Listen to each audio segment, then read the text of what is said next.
Génération Champion vous est présenté par mathieuonline.ch, la nouvelle filière sport-études de l'école Moser.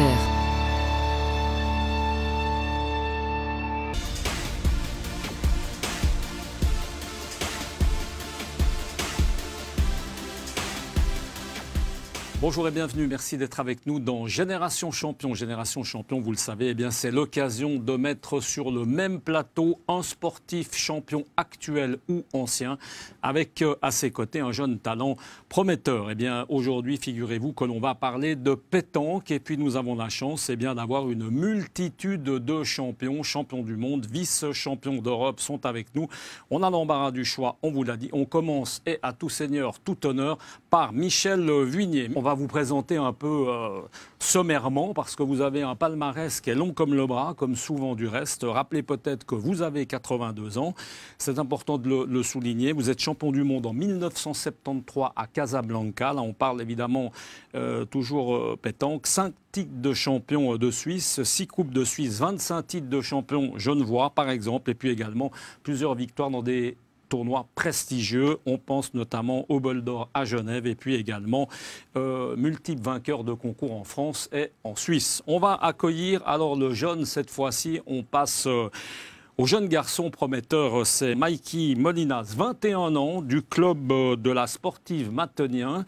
C'est important de le souligner, vice-champion d'Europe de triplette en 2015. Là, on parle évidemment des adultes, on ne parle pas des juniors, on parle de tous les âges confondus, c'est important de le souligner.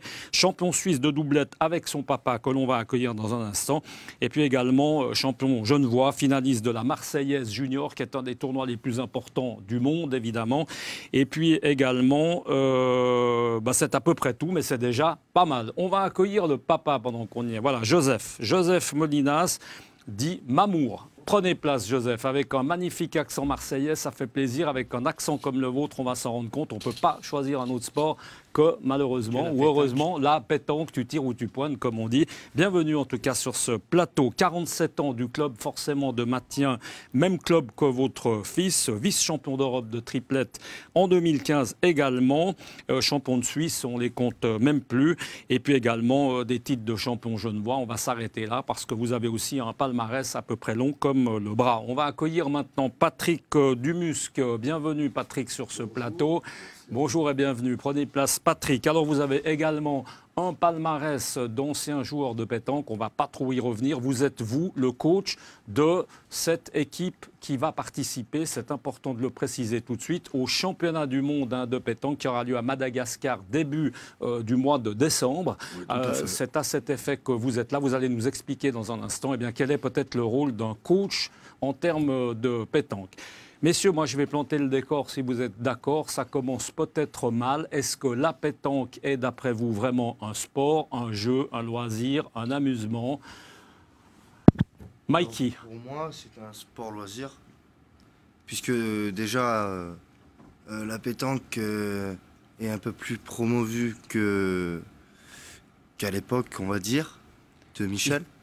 Il faut plus de physique, c'est un peu différent. Il y a une image qui a changé, c'est ça que tu veux nous dire, c'est différent. Les compétitions ne sont plus les mêmes. Déjà, il y a la minute de jeu, il y a les cercles où ne pas mordre avec les pieds, il faut être bien à l'intérieur. D'autres exigences. Voilà. Il y a des cartons qui sont arrivés sur notre sport. Carton jaune quand on dépasse la minute de jeu. Ou un dépassement du cercle avec les pieds, justement. Et voilà, je pense que... Alors, si on comprend bien, ça s'est quand même un petit peu professionnalisé. Exactement. Forcément rigidifié un tout petit peu aussi. Michel, quand vous entendez ça, vous qui êtes plutôt des années, évidemment, on l'a dit, 73, comme ça, vous avez l'impression d'avoir pratiqué un sport, justement, qui était peut-être finalement plus facile. Beaucoup moins professionnel, oui, comme le dit justement Mikey. Ouais. Oui, c'était beaucoup moins professionnel. Et d'autre part, on n'était pas enfermé dans des ficelles. On pouvait jouer un peu... La plupart des terrains pouvaient pouvait jouer un peu partout, on pouvait lancer le but à travers, tandis que maintenant c'est aller-retour enfermé parmi ses ficelles, quoi. Cette période, Michel, vous fait de maintenant, parce qu'à noter qu'aujourd'hui vous jouez plus, même pas, vous me l'avez dit hors antenne, pour votre plaisir, cette période d'aujourd'hui comme ça, qui est plus professionnelle, qui est un peu différente, elle vous fait envie, ou vous vous dites, tiens, ben non, moi je suis content. Elle fait envie. Oui, tout à fait, oui. On voit du niveau vraiment exceptionnel qu'on n'avait pas forcément avoir besoin avant, mais puis le physique, on n'en faisait pas. Il était naturel ou pas. C'est difficile disons, à disséquer ces trois périodes. Soyons clairs, hein, c'est vrai que vous pratiquez un sport, c'est pas trahir des grands secrets. Jusqu'à présent, c'est vrai qu'on disait un petit peu la pétanque, sport de vieux, il y a le pastis, il y a le truc. Aujourd'hui, ça, Joseph Mamour. D'abord, pourquoi on vous appelle Mamour, pardon, mais c'est vrai qu'on m'a dit, il ne faut pas l'appeler Joseph, il s'appelle Mamour. Non, donc, on peut m'appeler Joseph, mais bon, c'est un surnom ça vient d'où, ça de tout petit. Voilà, d'accord, depuis l'âge de 3 mois. C'est pas lié à la pétanque ou à un truc, une anecdote comme ça dont on peut... C'est ma tante qui m'a donné ce petit prénom, on va dire. Surnom, quoi. Et puis c'est resté jusqu'à présent, puis ça restera, quoi. Eh ben, on va continuer de vous appeler comme ça du reste. Voilà. Alors, l'image de la pétanque, vous qui êtes dedans, Joseph Mamour, depuis longtemps, ça se transforme, ça change un petit peu. C'est fini, l'image pastis, les vieux, c'est terminé. Non, ça c'est bon pour la fête votive. Mais au sport où on pratique, nous, c'est plus ça, quoi. C'est des efforts physiques, après de l'entraînement au niveau, comment on pourrait appeler ça Vous vous entraînez, vous, physiquement, avant ce championnat du monde, par exemple, quelle est la préparation de deux joueurs qui vont aller au championnat du monde, hein. On fait beaucoup de marche à pied, un petit peu de jogging, pour être toujours en forme, parce qu'il y a des parties qui durent plus de 2 heures quand même. Vous voyez, c'est malgré la minute, comme il disait mon fils, ça reste des parties quand même assez difficiles. Il y a beaucoup de... On travaille le mental, parce qu'aujourd'hui, vous le savez, dans tous les sports, on a des coachs mentaux, etc. Énormément, le mental joue, pour moi, à 80%, quoi. Quand même. Parce que ça se travaille ou c'est en jouant qu'on ça se travaille aussi, en jouant, ça s'apprend, Au niveau des années, je vois que j'en apprends toujours. Parce qu'il y a ça, il y a l'adversaire, il faut calculer l'adversaire. Il est plus fort de loin, de près. Il faut tout calculer à ce niveau où on joue là.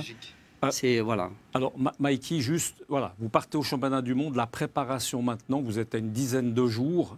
Quelle est-elle? Qu'est-ce qu'on fait quand on pratique la pétanque à ce niveau? On joue quoi tous les jours? Il faut garder un petit peu d'influx. On joue au contraire beaucoup. Comment est-ce que tu te prépares? Alors moi, je m'entraîne assez intensivement. Ça veut dire quoi?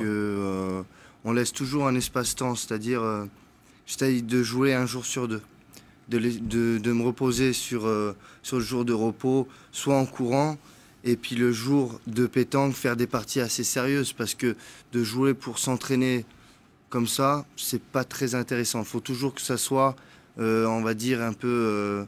en compétition, il faut qu'il y ait un enjeu. Il faut qu'il y ait quelque chose, on ne peut pas jouer comme ça, il faut mettre des enjeux, etc. Voilà, exactement. Patrick, quel est le rôle du coach en pétanque? Vous allez accompagner, on l'a dit, cette équipe de Suisse, qui sera composée quand même, on peut le dire. Ils ne sont pas là aujourd'hui, on ne pouvait pas prendre 15 personnes sur le plateau. Il y aura encore deux autres joueurs qui seront avec vous, peut-être les citer. Tout à fait, oui. Patrick Émile, donc, qui est avec nous, qui est aussi un grand palmarès. Il a gagné le championnat de France des clubs à l'époque, quand il était en France. Olivier Fornero, qui n'est pas là aussi. Vieux de la vieille, si je peux me permettre, quelqu'un qui est dans la pétanque depuis longtemps. Depuis longtemps, qui a été champion suisse aussi. Donc voilà. Donc moi, mon rôle, c'est de les accompagner au mieux, c'est de faire ce qu'on appelle déjà, le principal, c'est l'extérieur, on va dire, partie, c'est-à-dire qu'ils aillent à s'occuper de rien, que quand ils arrivent, ils sachent quand on doit arriver, à quelle heure on joue, et tout ça.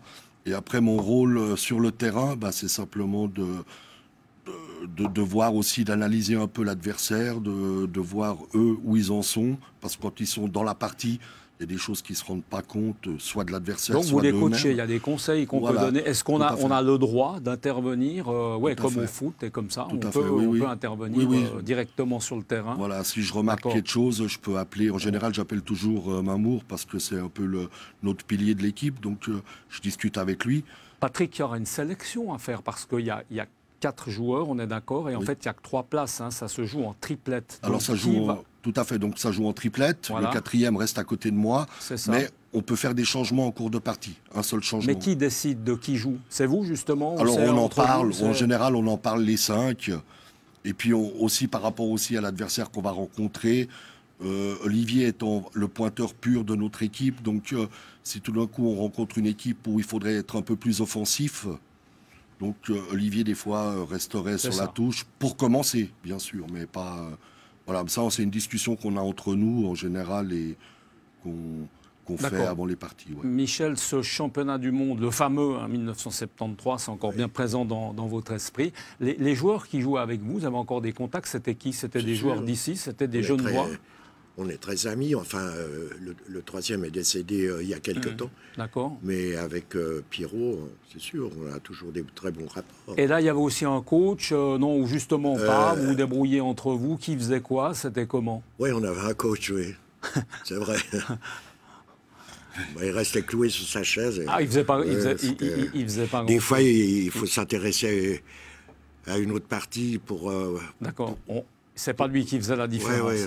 Donc, alors, on va quand même rappeler peut-être, parce que c'est vrai qu'on ne parle pas tous les jours de pétanque, malheureusement, rappeler, Mamour, il y a des pointeurs, il y a des tireurs, il y a de tout. Qui fait quoi? Comment est-ce qu'on détermine qui va faire quoi? Dans notre équipe ou dans en votre équipe, général? dans votre équipe, par exemple, parce qu'on a un pointeur en triplette, ça se joue souvent en triplette, hein, dans les nationaux, les championnats du monde et tout ça. Et dans une équipe, c'est sacré un pointeur. Parce que c'est celui qui commence, c'est celui qui envoie la première boule, il plante le décor. Qui pointe autour du bouchon, il essaye de forcer au tireur adverse de tirer le plus possible, quoi. Éventuellement, après, c'est le milieu qui se rapproche, et puis essayer de refaire tirer le second de l'équipe adverse. Voilà, bien souvent, il y a beaucoup de tactiques. Il y a énormément de tactiques. C'est savoir qui tape au bon moment, etc. Mikey, toi, tu es plutôt tireur. Oui. Pourquoi tu as choisi de tirer? C'est venu naturellement? Comment est-ce qu'on se détermine comme ça? Allez, je suis tireur. Alors, depuis tout petit, j'ai commencé la pétanque et j'ai toujours été à ce poste-là. Du coup, c'est pas que ça m'intéresse pas d'être milieu ou pointeur, mais le fait d'être tireur de tête de mon équipe, c'est... Il fait beaucoup plus la différence en étant tireur que milieu. C'est ça. Il est plus impressionnant, quoi. Voilà, Michel... même pour l'adversaire, quoi. D'accord. Michel, votre position, c'était quoi? Vous étiez quoi? Un redoutable tireur, redoutable pointeur? Est-ce qu'à votre époque, c'était déterminé ou tout le monde faisait un petit peu... Non, bon, on parle bien à mon époque. J'ai pratiquement tiré toute ma carrière devant. Et puis après, comme le niveau a un peu baissé... j'ai joué au milieu et puis après j'ai fini par pointer devant. Avec pas trop de réussite d'ailleurs. Alors il y a des sports, Michel, on peut rester peut-être avec vous. C'est vrai que, techniquement, même tactiquement, si on regarde un petit peu à travers les âges, c'est ce qui est intéressant évidemment que vous soyez avec nous sur ce plateau en mélangeant un peu les générations. Pour vous, qu'est-ce qui a beaucoup changé dans la pétanque? Parce que pour nous, un petit peu néophytes, moi il me semble que la pétanque c'est toujours la même chose. Je veux dire, c'est toujours le même geste. C'est toujours du tout. Ah, pas du tout. Qu'est-ce qui a changé? Hors tactique ou jeu, etc. Il pouvait venir ça. On voyait des gens de toutes les couleurs habillés différemment et tout. C'était beaucoup plus colorié, quoi, si je peux dire. Non, mais au niveau du mouvement, moi je parle de. Au point de vue des mouvements, ou peut-être même du matériel, tout ça. Ça a beaucoup changé. Ça a matériel. Beaucoup je me suis jamais intéressé au matériel, mais il paraît qu'il y a des boules maintenant qui sont vraiment efficaces. C'est différent. Ouais. Est-ce qu'on apprend à jouer à la pétanque comme on apprend à jouer au tennis, à skier? Vous voyez ce que je veux dire? C'est inné. Il y a des cours de pétanque. Ça se passe. Oui, il y a des cours de pétanque, mais il y a une adresse pure aussi. Hein. Oui. Il y a une adresse que voilà. Après, si dès le moment qu'on voit qu'on peut avoir une adresse. Après, il faut pratiquer. C'est toujours pareil. Il faut faire un maximum. Nous, bon, on est assez adroit, mais il faut pratiquer aussi. Si on ne pratique pas, on ne peut pas arriver au niveau où on en est là. Quoi. La régularité. La régularité, on l'a compris avec l'entraînement tout à l'heure de Mikey, Michel, à votre période, dans les années 70, votre entraînement, c'était quoi? Il fallait s'entraîner aussi. Ça veut dire quoi? Il faut garder un rythme, autrement il n'y a plus de sécurité, il n'y a plus rien. Et ce qui fait la force d'un joueur, c'est sa régularité. C'est pas... Donc, il fallait et si jouer. on ne s'entraîne plus, on peut faire une très bonne partie, puis après une très mauvaise. Alors, il a raison. Mais... oui, il a raison, mais moi, je suis aussi pour d'avoir un jour entre deux. Exactement. Pas tous les jours aller. Après, ça devient lassant. Il faut garder le plaisir, quoi. Il faut garder l'envie. C'est important.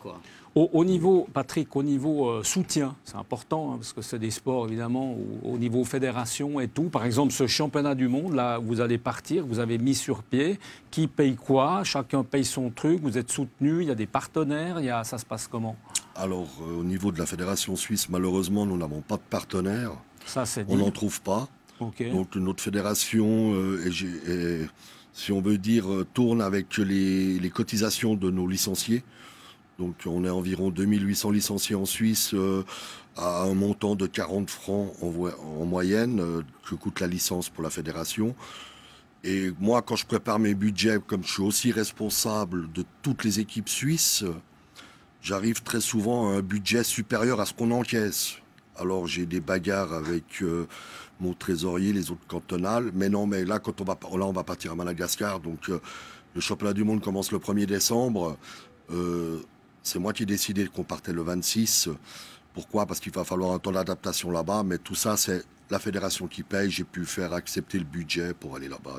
Mamour, vous qui venez un petit peu de Marseille, on s'en est rendu compte, mais c'est charmant du reste comme accent, je vous rassure.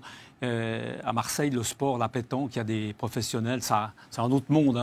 Tout à l'heure, Patrick a dit 2000 licenciés, 2500 sauf erreur. En France, on a plutôt 400 000. C'est pas le même c'est énorme, monde. Et puis bon, c'est leur... On gagne sa vie avec la pétanque à Marseille? Je ne sais pas si on gagne sa vie à la pétanque, moi pas, je sais. Non, mais si on pense les tout grands, les quintets, enfin moi je connais pas, ils en vivent ceux-là. Je pense que c'est au niveau des sponsoring, quoi. C'est parce que ce qu'on gagne, je fais une comparaison, il y a 20 ans en arrière où c'était en francs, mettons, et maintenant en euros, c'est complètement, ça diminue, quoi, l'argent.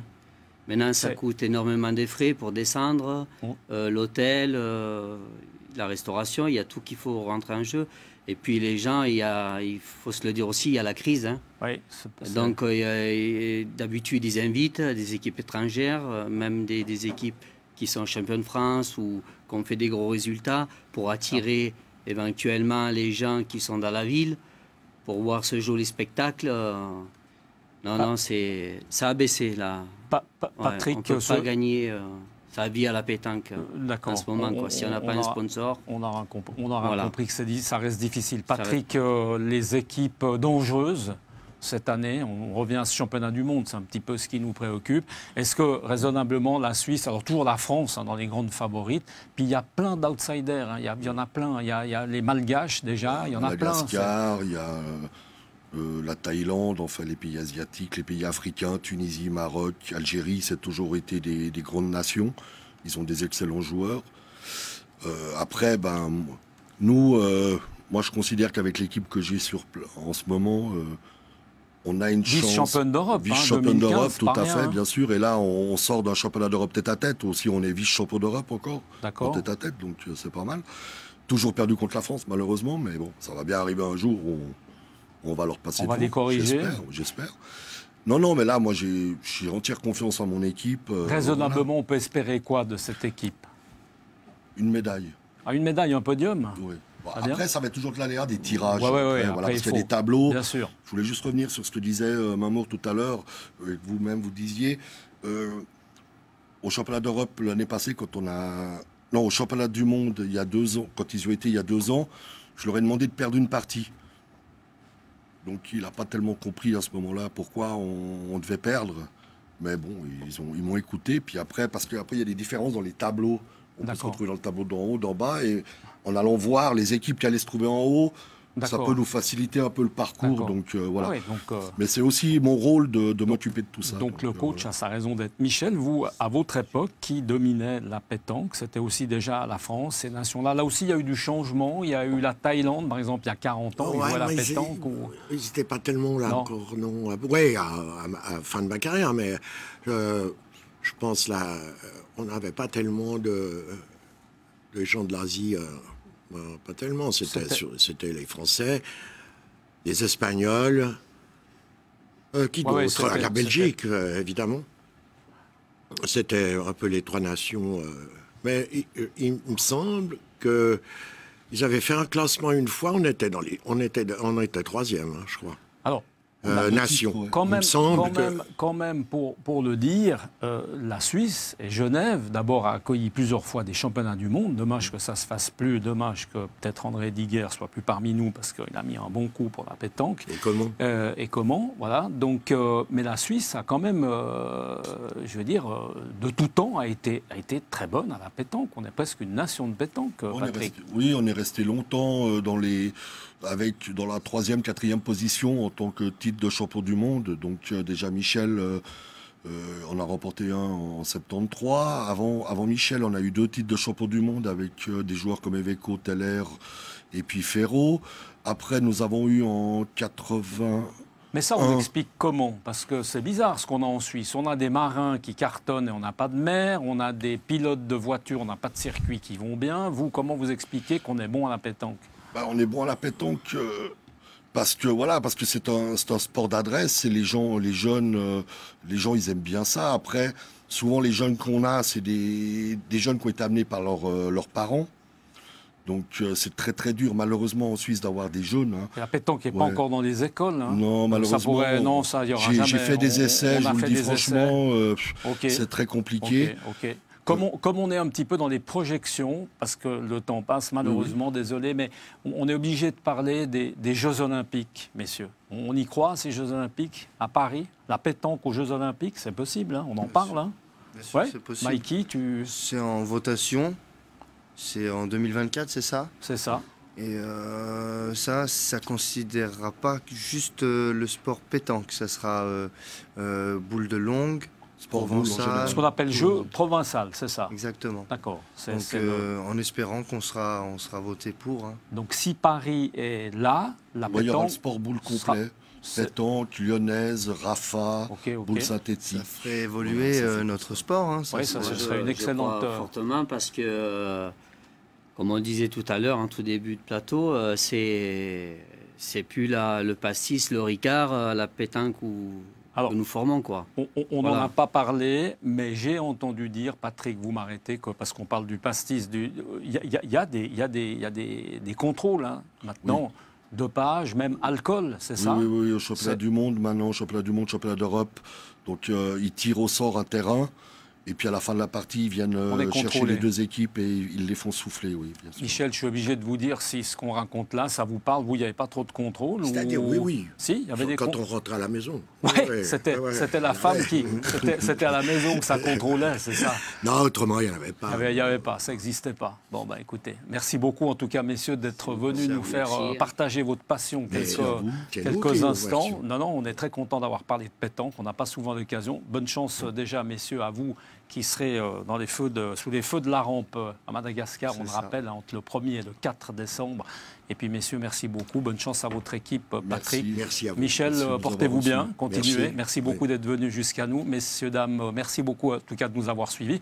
On se retrouve le mois prochain. Le mois prochain, on parlera vraisemblablement de boxe. C'est encore un petit peu à ficeler, mais normalement, ce sera une génération boxe avec un certain Antoine Montero. Souvenez-vous, 2 championnats du monde disputés, malheureusement pas un de gagné. Et puis surtout, des titres de champion d'Europe. C'est à suivre le mois prochain. En attendant, portez-vous bien. À bientôt. Ciao.